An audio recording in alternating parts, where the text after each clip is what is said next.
So I'll do a UE here. UE. Alright, here we go.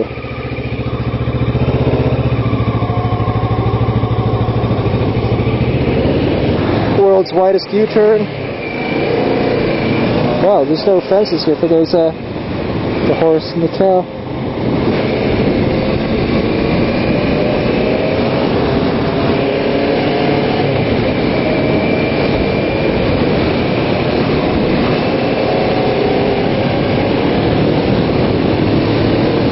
It's got good acceleration and everything. You definitely feel there's some power there.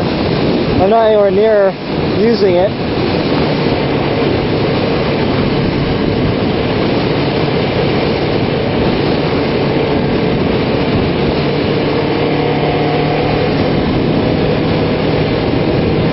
Okay, I'm wandering a little bit.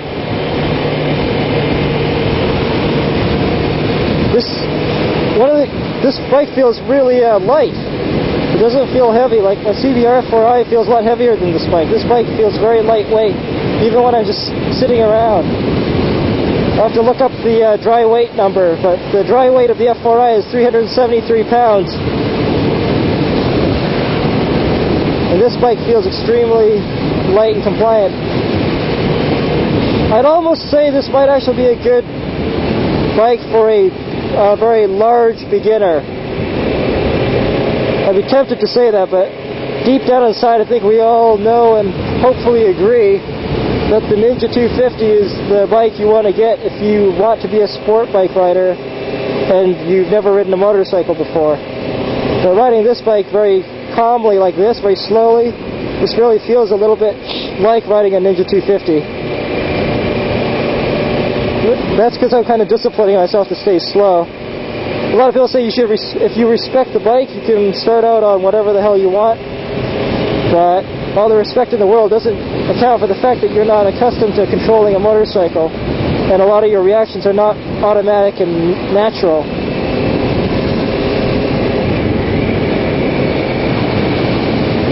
So, and there's plenty of people who start out 650s as their first bike, but I think if you're like 6'5" and you weigh like 200 pounds plus, maybe a Ninja 650R would be okay, because I think that would definitely tax a 250, a Ninja 250.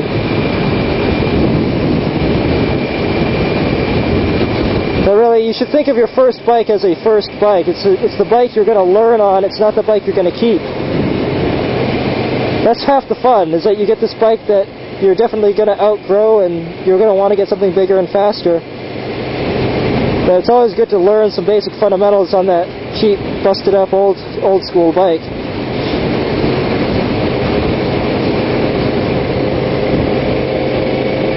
So even if you are a little bit tall or a little bit heavy for it, it's still a good bike to just feel super light. I don't even know why. It actually I think weighs more than the F4i. But it was a really light feeling bike, easy to control at low speeds. And the seat is really low, so you can flat foot it more easily if you're shorter. I didn't get to really test the torque or the extra power that much, but it doesn't feel too different from the CBR in terms of just power. I mean, it delivers about the same. Mostly I feel like the CBR is a much heavier kind of bike. It feels heavy, it's harder to steer. So I definitely don't recommend starting on a 600.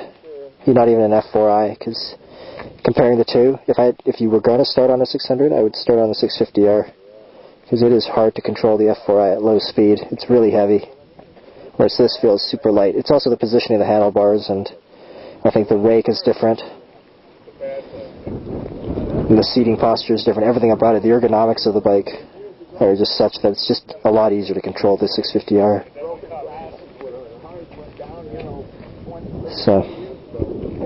So yeah, if you're thinking of not taking the advice that everyone gives you, all experienced motorcyclists tell you pretty much to ride a used cheap bike when you first start out. But if you're not going to take that advice and you want to try a 650R or an F4i, because these two bikes are the ones that people usually say are some people say, hey, it's okay to start with an F4i or it's okay to start with a 650R. And I don't entirely agree with that, but if you want to start with those, then I would choose the Kawasaki over the CBR. Because it definitely feels a lot easier to ride now that I've ridden both.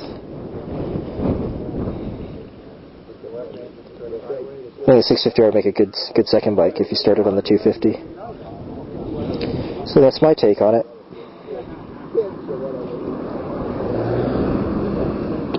And we're still waiting for the tow truck.